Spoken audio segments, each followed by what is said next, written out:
Hi, guys. We are reaching chapter 21 in this lovely book, and then it's going to take a part two. So, a huge change will happen as we're meeting its climax of the story. Chapter 21: Bugles, cap guns, sirens, firecrackers, war whoops. Cobble's Corner was a madhouse. Traffic had to beep an inch through the mob. Kids cried for autographs. Scraps of paper fluttered in a shower of homemade confetti. A beaming Mr. Cobble handed up a certificate to Maniac for the year's worth of large pizzas. Maniac accepted it and said his thanks. The undone knot lay in a coiled heap at Maniac's feet. Mr. Cobble grabbed it. Already people were guessing how long it was. The yelling went on and on, the way yelling does, if only to hear itself. The one person wasn't yelling. Amanda Beale.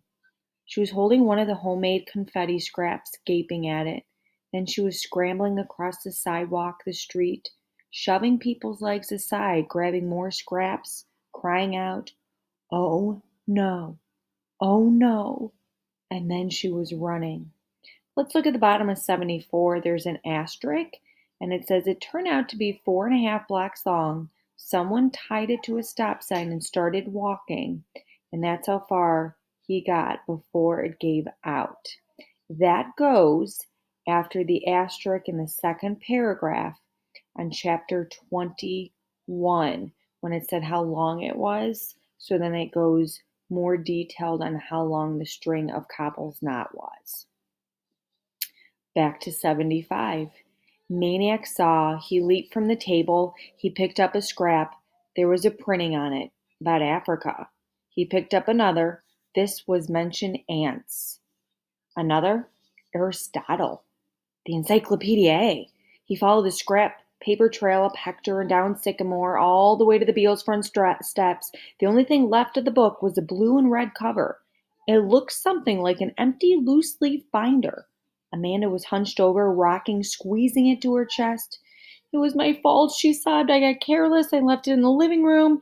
Anybody could look through the window, and she clenched her eyes so tightly it was a wonder the tears got out." More than anything, Maniac wanted to hug Amanda and tell her it was okay. He wanted to go inside, be with his family, in his house, his room, behind his window.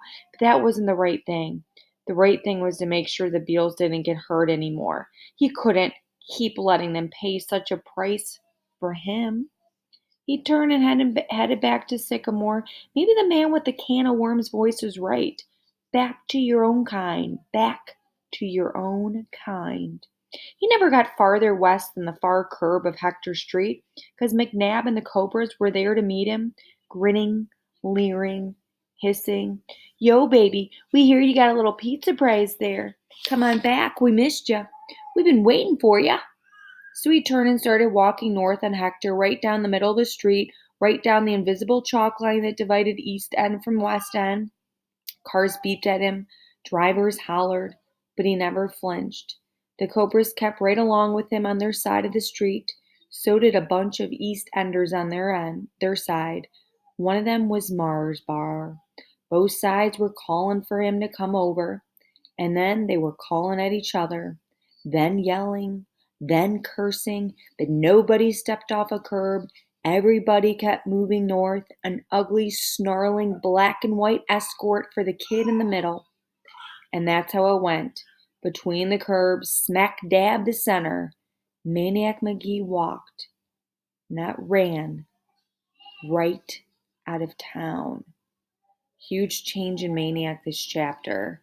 He always seems so optimistic. Remember, that word means happy and positive.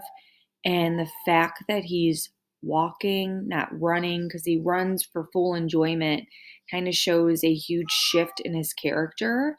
More sad. He's not being mean or angry. He just seems kind of down in the dumps, out of town. So does this mean, because we're getting into part two, does this mean Maniac's changing and he's leaving the Beals, going somewhere else, and he just kind of doesn't know where?